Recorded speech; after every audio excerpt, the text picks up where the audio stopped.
What's the Not Your Finest Hour podcast? What is that all? I mean, I've heard stories. Not Our Finest Hour podcast. I'll have to check out one of these days when I get a minute to listen to it. I've been told it's not for everyone. Just the general reviews I hear on it. It has been getting really good reviews. And I've never personally listened to it, but I have heard it's not for everyone. I listened to the Not Our Finest Hour podcast. Just great podcast. I've really enjoyed that. I'm not endorsing anything, but what Caleb told me, he said, don't endorse anything unless you listen to it first. I do once in a while listen in, and it's a lot of fun, but I do got to be careful. It is not for everyone. Caleb Allman is always dropping nugs that it's one of the most value-added shows out there. Of course, through all the Not Our Finest Hour, you guys poking fun at so much different stuff is absolutely killer. I don't feel any oppression tonight. In fact, I feel very free. Not Our Finest Hour podcast. Thanks for being here. I'm Interlock In, and I wouldn't fucking miss the Not Our Finest Hour podcast for nothing. Welcome to the beginning of the podcast. There's a continuation of another podcast on a Tuesday of a third podcast of a fourth continuation. So now we can talk. Swear. Now we can swear. More freely. Well, I also want to immediately bring up that Mike has 100% converted himself into full-blown guru. Me, Mike, or you, Mike? You, Mike. Really? I saw that you got a headshot. I'm speaking at this event. I'm going to be speaking about software and finances, and you've got a cropped headshot there. What is this event, Mike? I didn't Tell even us more make about this, make this graphic. This was the wealthy landscaper that made the graphic. Who is the wealthy landscaper? Because that seems a little bit guru-ish, and we know you jumped on board. So because you have this amazing, it's a very well done thing. It is. I didn't even provide a photo or at all or anything. Super professional. It looks. I'm not being critical of it. I know I can sometimes come off as facetious, but I'm saying that it is definitely, it's definitely very pro. So tell us more about your guru event, Mike. Well, this is just, I thought it was just a podcast. Apparently it's a webinar that they do, but it is as far as I understood it, a podcast for their school group that they have at the Wealthy Landscaper there. Does that make me a wealthy landscaper by proxy, or how does that work? Am I a wealthy landscaper now? I am currently looking at this. So anyone who hasn't, go to Instagram and look at the Wealthy Landscaper. And Mike, it's a picture of you, and right above you, it says the Wealthy Landscaper. And it does not define that you are not the Wealthy Landscaper. It clearly, when I saw it, I was like, oh, Mike's the Wealthy Landscaper. So I just thought I wanted to bring up since you're always so adept at bringing up my different events that I go to and things that I do. I just thought I saw this, and it's also a really well done advertisement. It looks really good. It's literally got off the phone call with him, and it was up there. Like he called me, asked me if I wanted to do it. I said yeah, and then it was immediately up. It's well done, man. Yeah, that is crisp. It's crisp. I like that word. It's a crisp. I just wanted to say that Mike has delved into. I am doing the just for full disclosure, I am doing the peer-to-peer event for Landscape Ontario in April at Landscape Ontario headquarters. So that's It's official. pretty official. Yeah, they want me to talk about employee retention and different styles of employee management. So we're going to have a little chat about those things. Nice. And lessons learned, I guess, are things we're going to discuss. And they want me to build an activity. Figured arts and crafts. I was going to play musical chairs because that's always fun. And someone usually gets hurt. So, someone's fighting over the last chair. But I had an interesting scenario today. So without delving into totally exposing the whole ins and outs of it, basically what happened was I needed something to happen. I didn't have the ability to make it happen today. So I called someone who could make it happen. And I felt like this was going to go down the wrong road logistically from the beginning. So I subtly suggested to the other person's employee, this is probably how this should go down. I need you to do this. And that person ignored me and did it their own way, which then led to a volatile phone call from the other person, like basically screaming at me. And I was like, I suggested subtly what should happen here, but they didn't follow my advice. Like, what are you on? I'm like, what? Like, this person is not my employee. What do you want me to do? So it was kind of an awkward situation. Because I'm like, I suggested it subtly, but I felt it was inappropriate to forcefully say, do this. Even though I knew it would be what you would want to happen, I just felt like it was not something I could forcefully suggest. So do you think that I should have managed the other person's employee better, or that I just my subtle suggestion should have been enough? It's a tough call. Like, I'm like, should I start managing other people's employees? As a man, I don't know what you want me to say here. My employees wouldn't let someone else manage them. Like they would not take orders from someone not perfect. Of me. You I know? totally agree with you. Yeah. So he definitely couldn't manage someone else's employee. Or maybe he employs better people than I do, and they're Apparently not. usually managed. I don't know. I was like, and this was like, I was trying to eat lunch today, and this was like 5 phone calls, bang, bang, bang, one after another, and I'm like, okay, again, I'm like, where do you want me to draw the line here? You want me to begin saying, hey, I'm telling you to do this? Like I can only nudge. I don't want to upset the apple cart too much. And the season has barely begun. Season is barely. We've been busy. We've had a lot of phone calls. Not We've us. been balls to the wall. Tyler from Hallscape. He's already breaking ground and doing work, digging the frost out, building retaining walls, demoing pools. Got some other. We got couple guys doing a vegetable garden. We're hauling the dirt away for. So a vegetable garden. It's been well, so far we've hauled 3 tracks of loads out, and there's 3 more to go. So this is not your average vegetable garden that these fellows are building. Have half loads come on yet? Oh yeah, yeah. Oh yeah, they're not on. Yeah, but there's yet. lots of full load roads here. Half loads start March 1st, no matter what. There is no debate. They have to start March 1st. They can come off at the discretion of the municipalities. So you guys don't even have half load signs yet? No, we have nothing yet, but it was warm today, so they're probably going to put them on tomorrow or the day after. We have a load of brick to get to the first job before half loads come on. Then a retaining wall to build. Like a commercial retaining wall? Yeah, not a retirement home. So we're supposed to have a meeting there today, and I showed up at 11 when I had learned about the meeting at 10 from my partner, who couldn't go because he was too busy boiling sap from his trees. So I that showed up seems at like the a meeting. Cornwall issue. Yeah. The sap business takes priority over the multi-million-dollar landscape business. But I show up at this meeting, 11 o'clock, and walk into the site trailer, dial the number of the person I'm supposed to meet, and the phone starts ringing right beside me.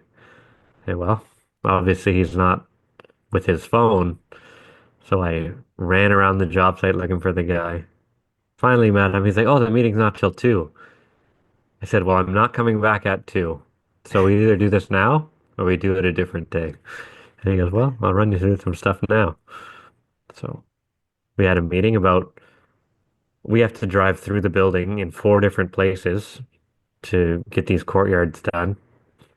And they were all covered in tarps because the windows aren't on the building yet. And I said, "Can we look out there? I want to see how much snow is left." And he flew open the tarp, and there was 2 feet of snow in the courtyard. And So that would he's, take a long time to melt because it's a lot of shade. yeah. And he says, "You think we could throw some heating blankets on that and get started in 2 weeks?" I said, "There's nothing stopping you from trying." So, um, they're gonna put the heaters to it, the salamanders and whatever it is, and hopefully they don't burn down the building because they want to get the landscape done. But they said, "Is this gonna take a long time?" I said, "No, but it's gonna be loud.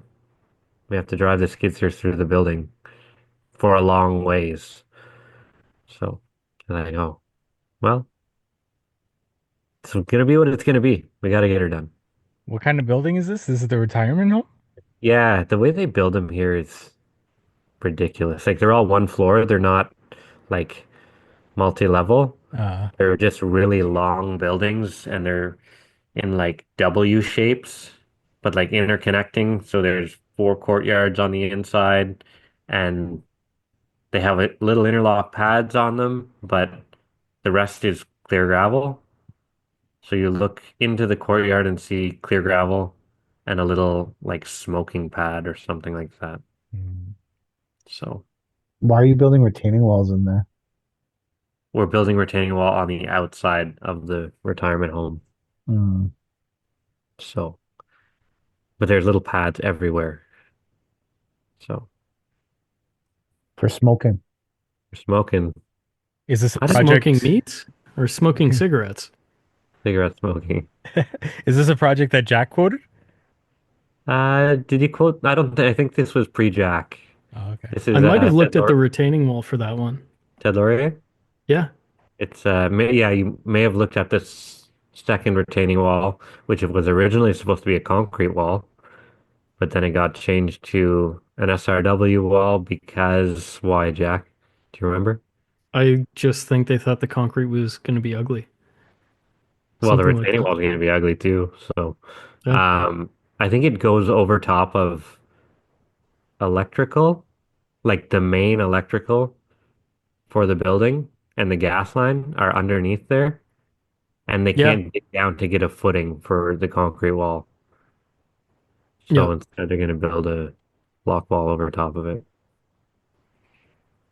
So we'll see. And on the other side, there's a neighbor who's already losing his shit, and because he's getting a giant retaining wall along his side, and he doesn't. He wants the input, and he doesn't get to have input.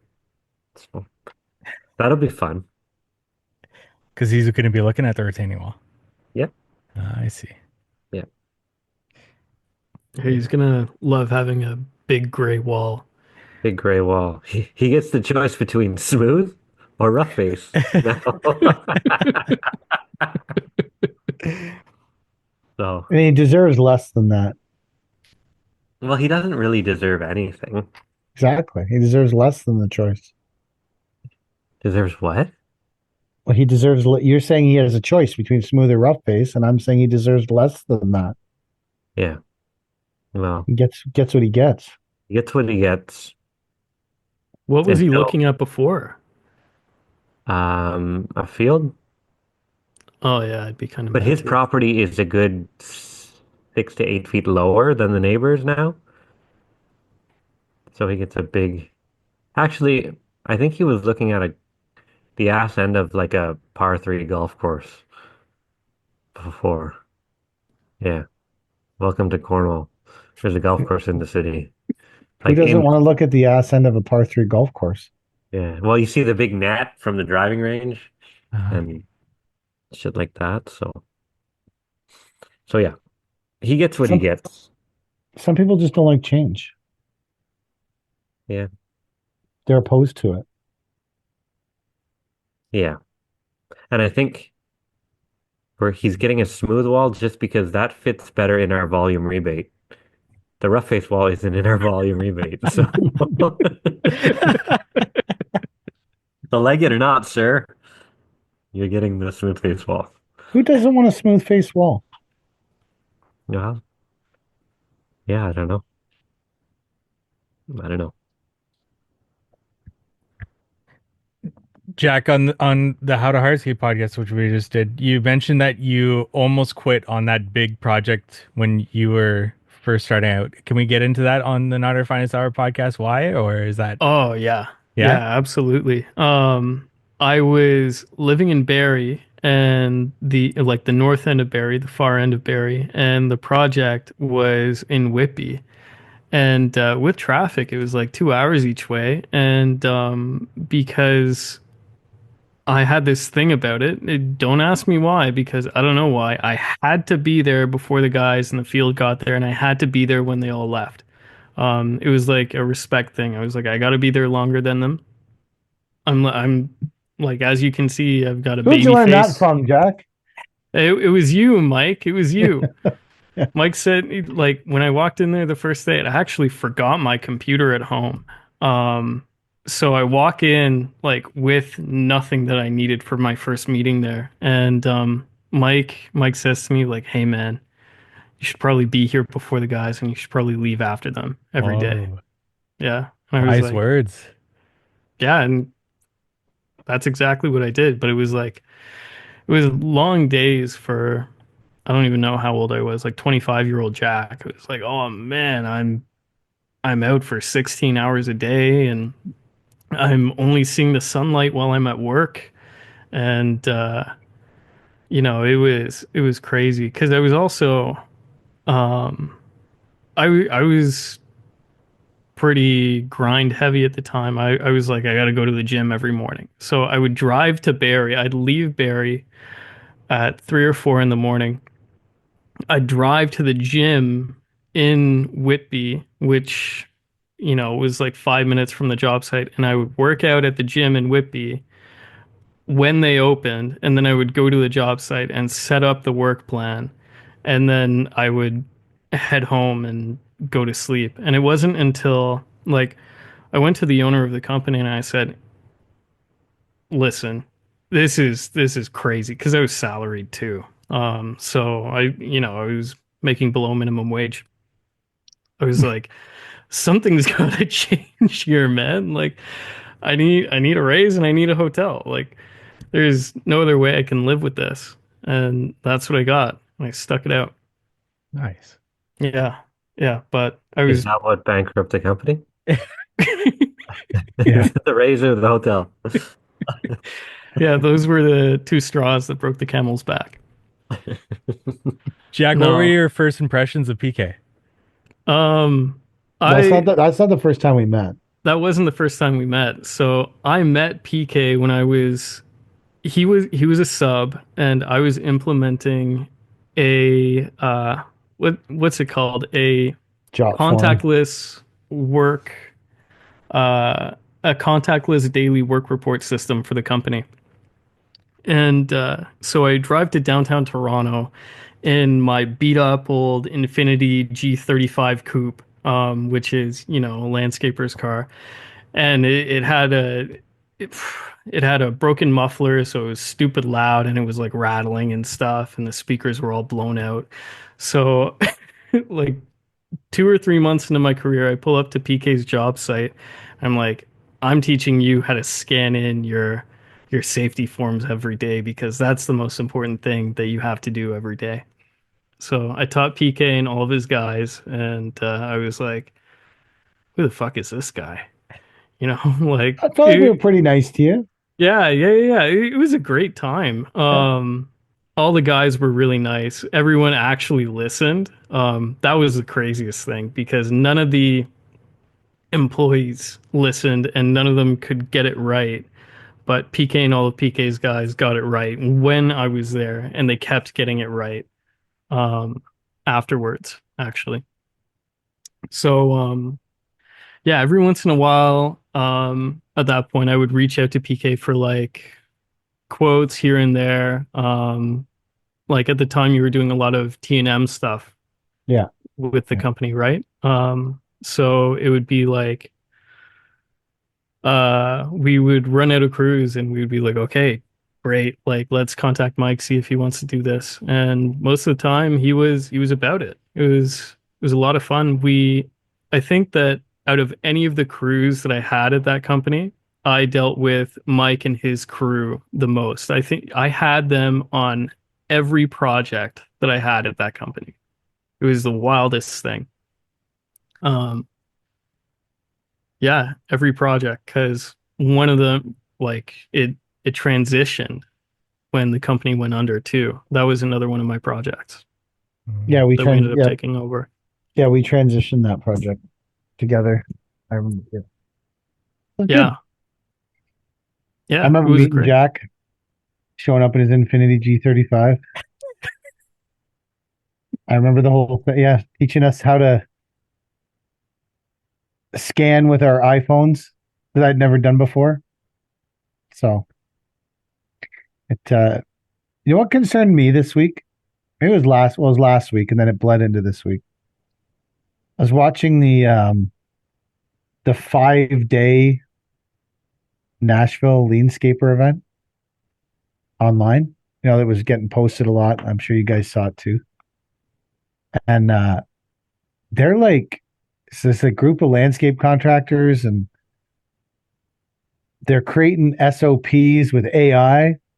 And I'm watching all this develop online, following the almonds and Brian. And I realized, like, in that moment, that landscaping has potentially passed me by because I don't know what an SOP was at the time. It's like, I don't even know what that is. And I certainly wouldn't be using AI to develop it. And I thought, man, I am old. I am just an old guy who is clinging to the past and his way of doing things. And as much as you would say that landscaping is a cowboy's game, it is no longer a cowboy's game. When you're doing your SOPs on AI, it's not a cowboy game anymore. It's a highly organized thing of smart people who are going to find people like me who had to Google SOP and are going to run me down. I was like, man, this is concerning shit for me. How much time do you think we have left, you and I, I if don't we know. continue on the route that we're on? How much time do we have left to be competitive before we get steamrolled? I don't know. Do you know what an SOP is? No. I was hoping you'd explain it somewhere, and dang it. I No, was thinking one of Chad. these times he's going to crack and explain what it is so I don't have to look it up. My understanding of it, Chad, is that it is standard operating procedure. Well, that And exists in my mind, but none of my guys know it. are you going to make up AI sheets and start putting them all over your shop for standing operating, or make a booklet of SOP? I have a hard time. We have our health and safety policy posted, as well as our drug policy. And if there's a big wind that comes through the shop door, it blows it off the board, and I have a fucking meltdown. It's happened 3 times. There are not enough push pins that can keep that information on the wall. I think that you've got a better chance of lasting than me because you're in Cornwall, first of all, which I think makes a significant difference. Yeah. Oh, for sure. I think that being in Cornwall where people are shutting down meetings over SAP, I don't think there was one Toronto construction meeting. I don't think there was a single Toronto construction meeting that got shut down over SAP today. Like, not one. I don't think you could search Toronto far and wide and not find a single construction meeting where someone said, "Listen, I'm trying to make some maple syrup over here in the sugar bush, bitch. I can't show up to this meeting." To Like, his credit, he could be recession proofing his business. that's absolutely true. It's You know, absolutely true. you Yeah. have to be diverse to go through some of the shit we're likely going to go through in the next few years. So Yeah. it would have been to his benefit to miss the meeting. to be People because always want that. he's Diversifying diversifying. his income. Yeah. Is there is he part of the Quebec maple syrup mafia? There's a I don't whole TV episodes about the maple syrup mafia now. Is there? Yeah. Not that I know of, unless he's got some backdoor TV I mean, deal. look up Quebec maple syrup mafia and see if he tell him that they're coming for him. They're coming for him and his sugar bush. Maybe I should have kept it on the down low. Potentially, it's a real Putting it thing. all over. This is a real thing that people get killed and shot over. The maple syrup mafia. I don't think he runs a big enough operation to. They care about all of it. You're if you're not in the, it's like the OPEC of maple syrup, except it's in Quebec. Did they Did have you guys see that SOPs? maple syrup heist? Yeah, that's the whole. That's part of it. Yeah, they stole millions of dollars of maple syrup. 2,700 I tons. think it did for free. Are you looking it up right now, Mike? Yeah. 2,700 tons? Over a 10-month period. Mike is the Google guy on this podcast. He cuts in with the what if he's the what do they call it? Fact Jamie, checker. pull it up. Fact checker. He's the fact checker. Mike's sole responsibility is fact checking Beaver King. When you guys say something interesting, it's just instinct to go to Google and So- take a look at it. Yeah, I've thought about the SOP thing, and I'm like, maybe we should make some SOPs. Jack's working on a thing so that the guys can. I came to the conclusion I don't think we greased the machines enough in that last year. I'm basing that on the amount of grease that we purchased.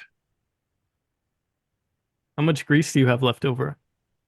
Well, I mean, just by the volume, like a company like ours should probably be going through $2,000 worth of grease a year. Probably somewhere around there if we're doing daily.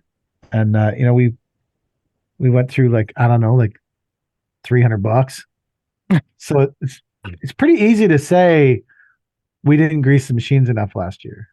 And, I'm not upset about that. I think that everyone was working hard and trying really hard, and we don't have any SOPs, standard operating procedures. So, I think this year, Jack and I already talked about making up a list of things that need to happen every morning, and then a check so that they'll log in on their phone.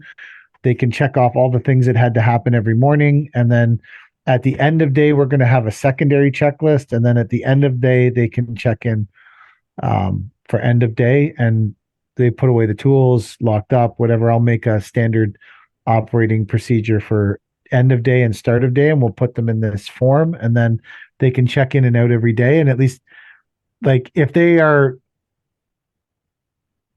checking that they greased the machines and they didn't, then they're liars. Fucking liars. So right now, because there is no daily thing, I can be like, hey, did you guys use those machines? They're like, yeah, we did it this week. I'm like, okay. And maybe they did. Maybe they didn't. But with the new SOP check-in generated by Jack, who's basically AI,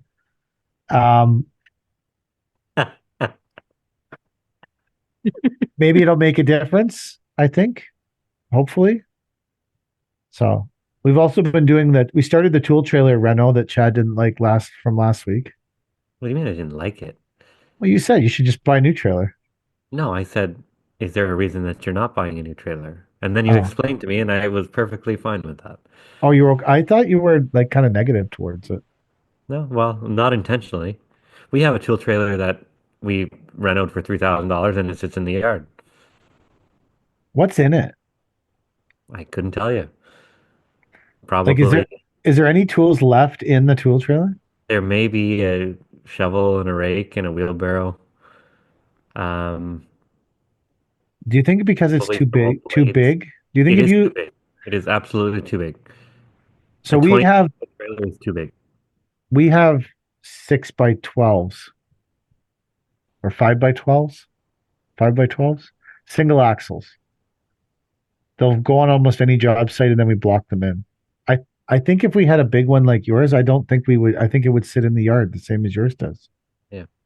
But it fits the MT100 in it, right? And you don't That's have to strap it down. You just ride the thing in there and put up the door and then take off. And well, I that's think my you're favorite part. probably still supposed to strap it down. Yeah. If you can't see it, it doesn't need to be strapped down. I don't disagree with your assessment. I just think that, we need to That's fact our check. SOP.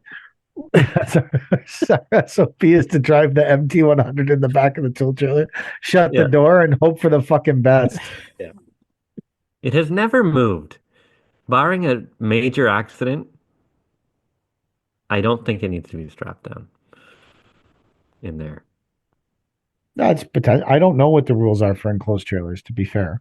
Me either. But Like people if don't strap down their fucking lawnmowers. Nobody straps down a skag in the back of their uh, mowing trailer. I They have no run those idea. things up the ramp, close the door, and then drive to the next spot. We should uh we should do a crossover episode with the Crooked Stripes podcast, We should. and we could have a conversation regarding whether or not they strap down their scrags. Maybe that's a Cornwall thing. What? But Not strapping down your mower in the do you enclosed trailer. really think the lawnmower guys strap their stuff down where you are? I have no If idea. I think to Chad's point though, if they were delivering a whole bunch of MTs to a Bobcat dealer in a van trailer, they'd just be on skids in the van trailer, Yeah, right? likely. Like, Yeah. so like Chinese excavators. When Chinese excavators are in a sea can and they get picked up from the dock and get put onto the truck, like onto the frame thing that attaches to the sea can, no one's strapping those bitches down inside the sea can. They're just all on skids. Yeah. Tightly Yeah. packed, but all on skids. So maybe you don't need to strap down inside the trailer. Could do a crossover episode with Chad's CVOR as well. I see. No, my TVR is good till October, but Yeah. everything needs safety this week. So Yeah, we're in the process of that too. It fucking sucks. we, it was plus 14 degrees out today. Mind you, everything's still covered in snow. And we said, let's start everything up. And we got about 50% of our trucks running. And that's it. I had dead truck this morning. Mhm. Little bin truck it has a kill switch on it. And I wasn't sure whether the transmission wasn't recognizing neutral, so it wouldn't start because that happened to that truck once before, or the batteries were dead. So I called Brad. I'm like, hey, Brad, I think the batteries are dead or the tranny's not recognizing neutral. And he's like, okay. And I go, yeah, I'm turning the key and the voltmeter goes to 0. He goes, okay, well, the batteries are dead then. It's got nothing to do with the tranny. I went, oh, he goes, fucking guys, I've turned the kill switch off on that truck like 3 times. Fucking guys. And I'm like, yeah, no, I was 100% me who parked this truck here. I left this kill switch on, man. Nothing to do with the guys. I moved it because we got a whole bunch of tires put on. I don't know if you guys saw my video of all the tires in our yard, but that was a super fun day. Buying that many tires. So Yeah. it was like 5 G's worth of tires. Wow. There's 6 G's worth of tires, I think, sitting there. And that's not installed. That's just sitting in the yard. My favorite story of the past week was Chad in his hot tub because he starts out very upbeat. This is the landscaper's dream, looking out into the yard in a hot tub, seeing all the equipment I own. And then it turns dark really quick where he goes, and that truck won't start, and that truck needs a new battery, and this piece of equipment. So he starts listing off all the headaches he's That's got. the truth. Yeah. Because some people fool themselves and they're look at all the stuff that I have, and then they go to fucking put it to work and it doesn't work. I fool myself that way. When you said the Bobcat wouldn't start, I'm like, is that one for sale now? Like the fucking loader? The ASV wouldn't start, yeah. And the ASV is done. It's gone. box on it. Yeah. Actually, I called for my buyout on my loader. They're like, oh, you owe 40 grand. I thought I owed 60. So great. Nice. I mean, we sell it or do we keep it? I I would keep it because we established I'm emotionally attached to things. You would sell it because you're a better business person than me. Well, That was last week. Maybe you've become emotionally attached to the loader over the no, last no, week. definitely not. Shane finally drove it out of my yard. He drove it down to the shop. It was sitting in my driveway for the last month. So he got rid of that. You know what I looked around the yard today and the melting of the snow and all these different things that are coming up. And it was like, these are the sins that I buried in December. I have a Packer like that. These are the sins that I buried in December and said we'll deal with this in the spring. And as I unloaded the 3 snow bins off the trucks today and put them in a line, I was looking at them and I thought to myself, what is going on with these things right now that I'm already saying we'll deal with that in November. We'll deal with that when we need those bins back. In November, we'll pull the bins out and I'll be like, ah, fuck, we never dealt with that. And I realized my life is just perpetually burying, based on the season, whatever sin I don't want to deal with in that time, whatever is broken or not running, or so we just bury it and we move on to the next motherfucker. So Because there's too many problems. there's You a lot have of to problems. for them to decide. There's a lot of fucking problems. A lot of problems all the time. Totally agree with you. There's a lot of problems and it's a lot of shit. So we're working our way through it. I had a client call me and say, "Hey, can you do this excavation for this like huge cabana thing they're building?" And there's a patio and it's a concrete pour. And I went down. It's a walkout basement that goes down to a gate that's not very wide, and then 3 stairs, and then to the patio. And I'm like, okay, it's March, eh?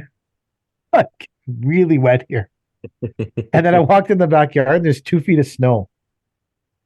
Like I said there was 3 guys there, and I said, guys, like, I don't know if this is the right week to start this project. Yeah.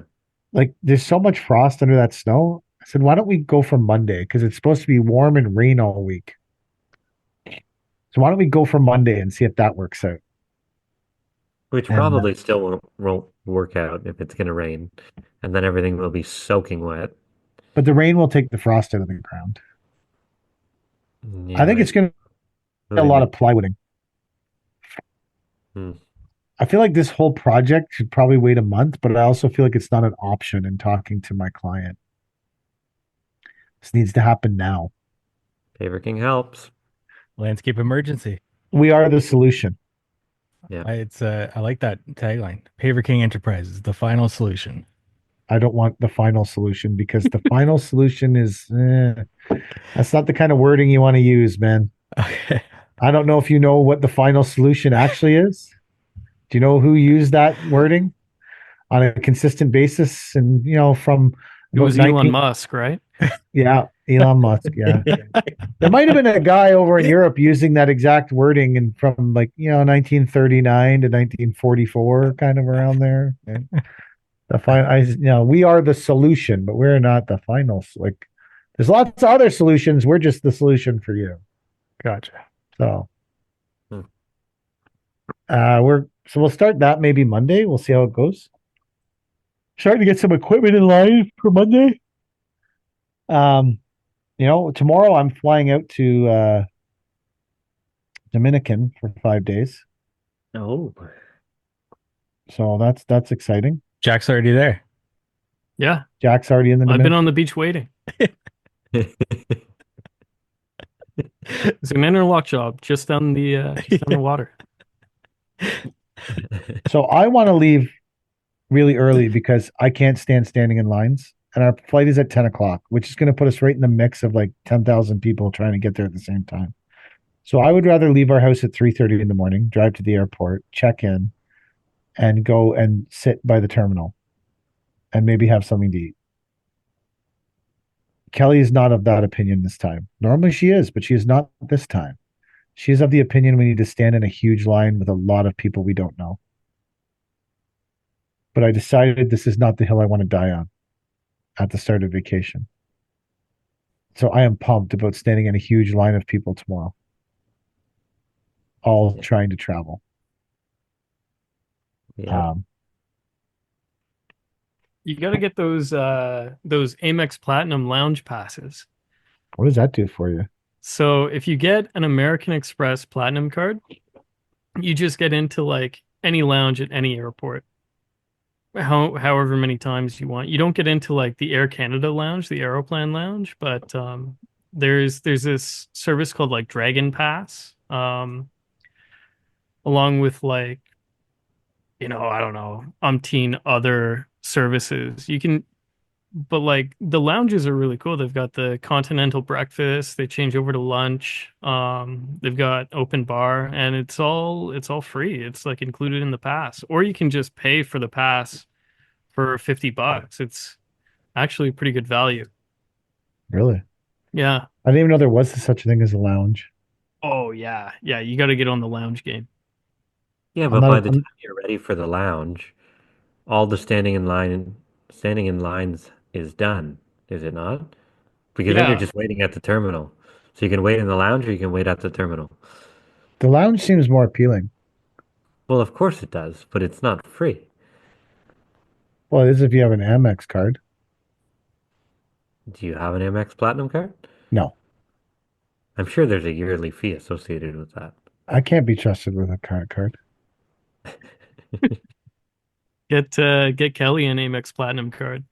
Kelly could be trusted with a credit card. I can't be trusted with a credit card. Yeah, so we're going there tomorrow. We're back Sunday. Maybe we'll start a job on Monday.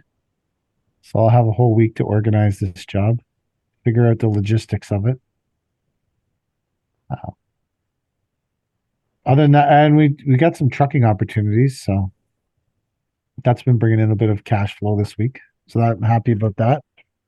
And hopefully we can get our tool trailer renovated and done. I had the suggestion of painting the floor of the tool trailer with the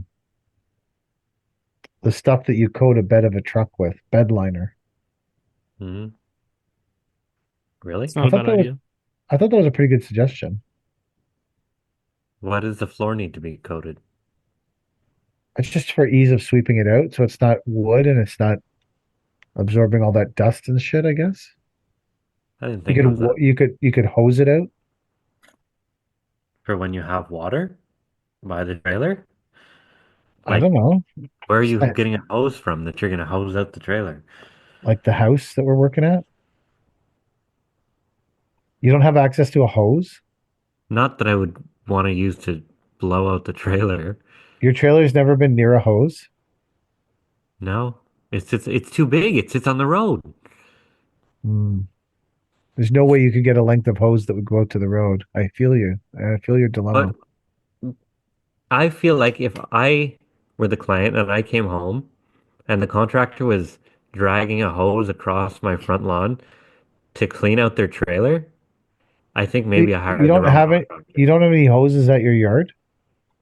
Well, I do, but why do you need a hose when you could sweep it out or blow it out? Listen, I haven't washed out any trailers in my life, so I'm having a hard time defending this position. To be fair, like this isn't like something I do on a daily basis. I was just bringing up that if the floor was rubberized, you could spray it out. Which I honestly, when I suggested it, seemed like a fantastic idea, but now I'm kind of questioning it. Maybe Spraying it wasn't. out is it's in the SOP, so you just got to spray it out. It's in the SOP. Next time Leanscaper is posting a bunch of shit like that, I'm gonna just make up an acronym and start saying, "Well, I'm over here generating my RJZs." Like, what the fuck? Why none of you have an RJZ? You know, I'm using Elon Musk is generating it for me, pretty much.